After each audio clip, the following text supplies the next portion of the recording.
قرآن کے لیے جمع ہوئے ہیں، اور جیسا کہ آپ کے سامنے پچھلی مرتبہ اعلان کیا گیا تھا کہ انشاءاللہ عزیز آج میں کچھ باتیں آپ تمام کے سامنے اس مہینے کے تعلق سے، اس مہینے کی جو ہے فضائل کے تعلق سے، یا عام الفاظ میں اس مہینے کی حقیقت رکھوں گا تاکہ اس کے اصل فضائل کیا ہے اور باقی دیگر خرافات، بدعات اور جو کچھ بہرحال آج معاشرے اور سماج میں اس مہینے کے نام پر یا اس مہینے کی آمد سے یا اس مہینے کے آنے سے پہلے سے لے کر اس کی 10 تاریخ یا اس کے خاتمے تک ہوتا ہے، ان تمام چیزوں کی مختصر سی میں جھلک اور حقیقت آپ کے سامنے رکھنے کی انشاءاللہ عزیز کوشش کروں گا۔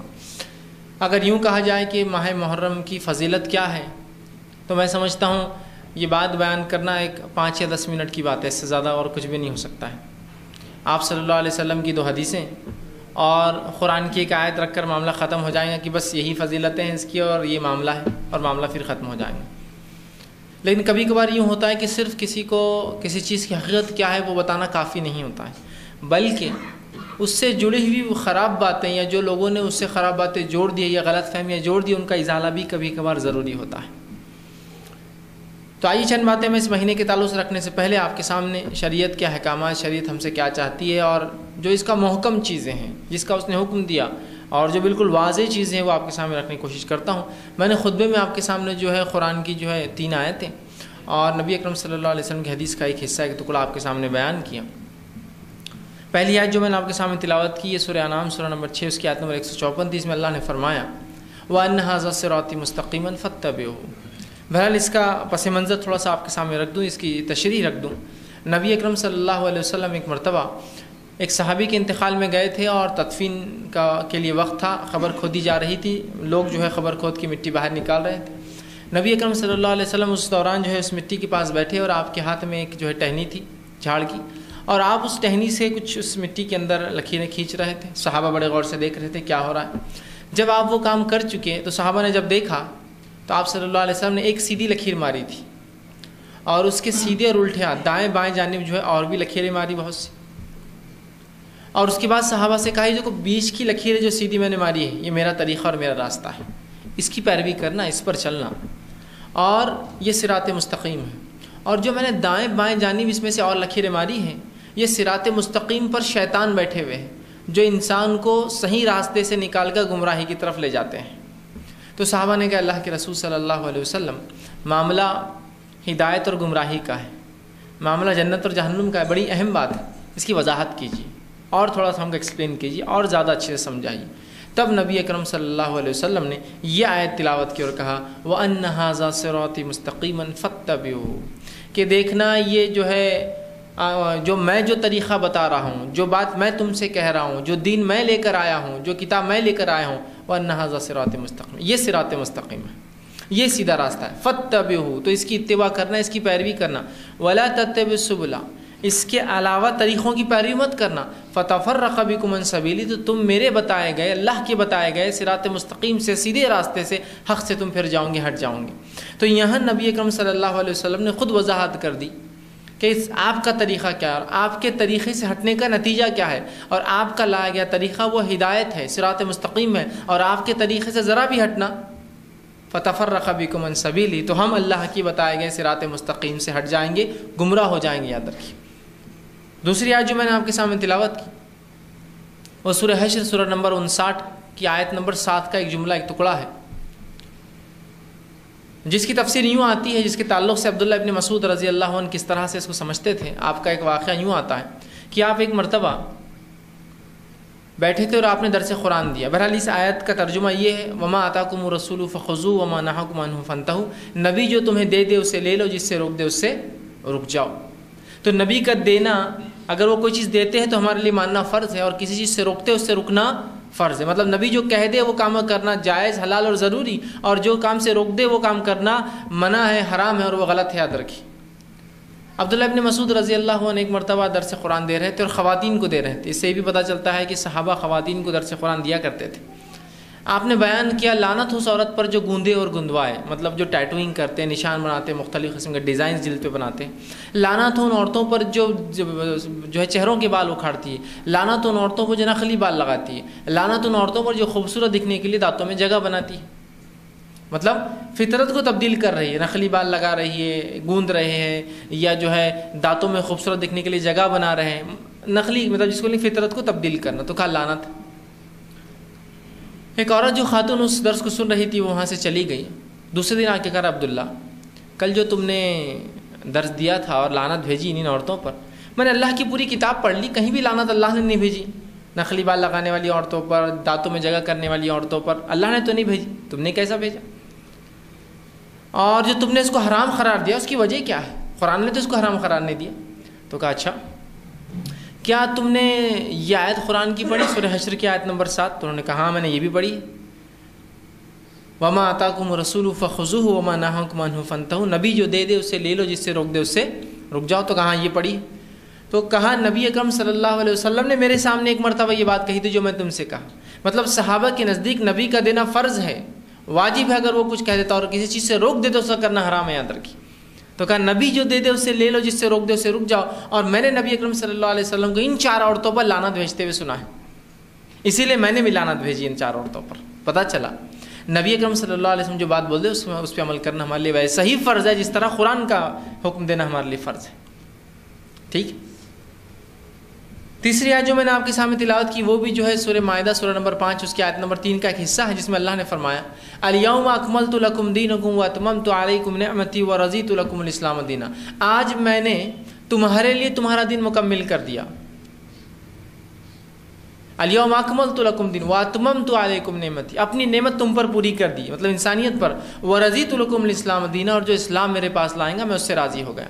اس آیت کا شان نزول میں یہ بات ملتی ہے ہم کو کہ حجۃ الوداع میں آپ صلی اللہ علیہ وسلم نے خطبہ دیا، خطبہ آپ نے واضح و نصیحت کی صحابہ کو اور کہا حل بلغت، کیا میں نے تم تک تبلیغ کر دی، بات پہنچا دی، پیغام دے دیا اللہ کا جو میرے پاس آیا تھا؟ تو صحابہ نے سب نے کہا قالوا بلا یا رسول اللہ، اللہ کے رسول صلی اللہ علیہ وسلم ہاں آپ نے ہم تک تبلیغ کر دی، وہ بات پہنچا دی جو آپ کے رب نے آپ تک بھیجی تھی۔ تو آپ صلی اللہ علیہ وسلم نے پھر جو ہے اپنی کلمہ شہادت کی انگلی سے ہم کہتے ہیں سیدھے ہاتھ کے آسمان کی طرف کی اور کہا اللہم اشہد، اے اللہ تو گواہ رہنا میں نے پہنچا دیا، اللہم اشہد، اے اللہ تو گواہ رہنا یہ میں نے تیرا دین پہنچا دیا، اللہم اشہد، اے اللہ جو جو تو نے دیا میں نے ان تک پہنچا دیا، تو گواہ رہنا اور لوگ گواہ اس پر کہ میں نے پہنچا دیا، چونکہ سب نے کہا تھا کہ ہاں اللہ کے رسول ہاں آپ نے پہنچا دیا، تو اللہ تو گواہ رہنا اس چیز پر۔ جب آپ صلی اللہ علیہ وسلم نے یہ کر دیا اس کے بعد صحابہ کہتے ہیں، عبداللہ ابن مسعود کہتے ہیں کہ یہ عبداللہ ابن عباس رضی اللہ عنہ کہتے ہیں کہ یہ آیت نازل ہوئی الیوم اکملت لکم دینکم، آج میں نے تمہارا دین تم پر مکمل کر دیا، واتممت علیکم نعمتی، اپنی نعمت تم پر پوری کر دی، مطلب انسانیت پر اللہ نے جو اپنی نعمت کرنا تھی کہ جہنم سے بچنے کا طریقہ بتانا تھا وہ بتا دیا، ورضیت لکم الاسلام دینا، اب جو اسلام لائیں گا تو میں اس سے راضی، ہاں اسلام کے علاوہ کچھ لائیں گا تو راضی نہیں۔ اور اس بات کا اعلان اللہ رب العزت نے سورہ جو آل عمران کے اندر اور واضح طور سے کیا، اور سورہ آل عمران کی آیت نمبر 19 میں فرمایا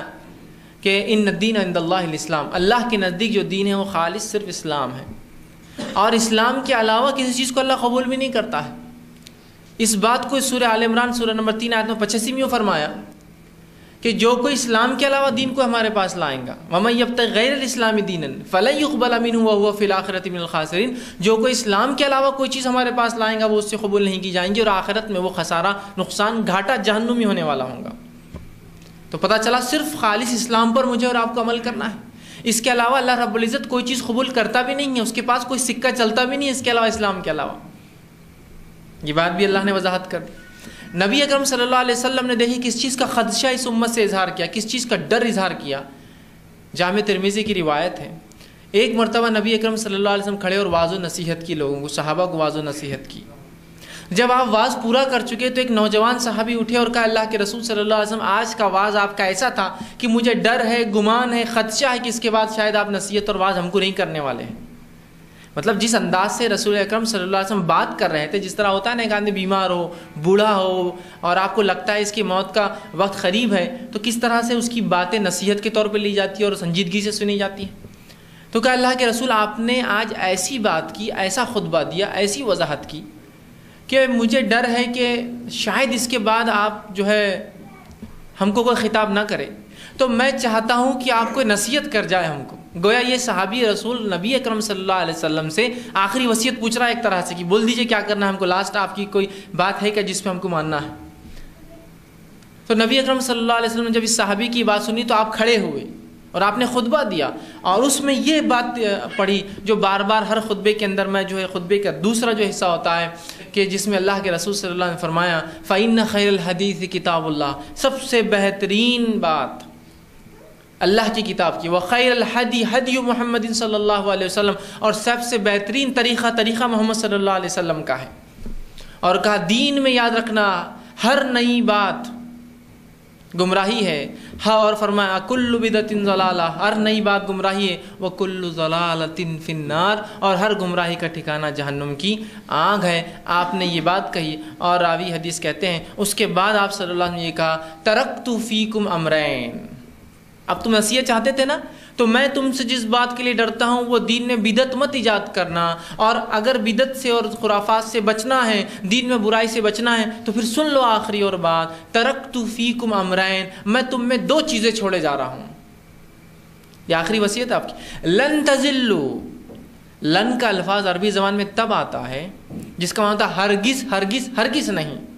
لن ینال اللہ لحومها ولا دماؤها، نہیں پہنچتا اللہ کو تمہارے جانوروں کا خون اور گوشت، ولکن ینال التقوی منکم، تمہارا تقوی پہنچتا ہے۔ تو یہاں لن کلا مطلب بالکل نہیں پہنچتا خون گوشت، اللہ کو گوشت اور خون تھوڑی چاہیے جانوروں کا، تقوی چاہیے اور نیت چاہیے۔ تو یہاں لن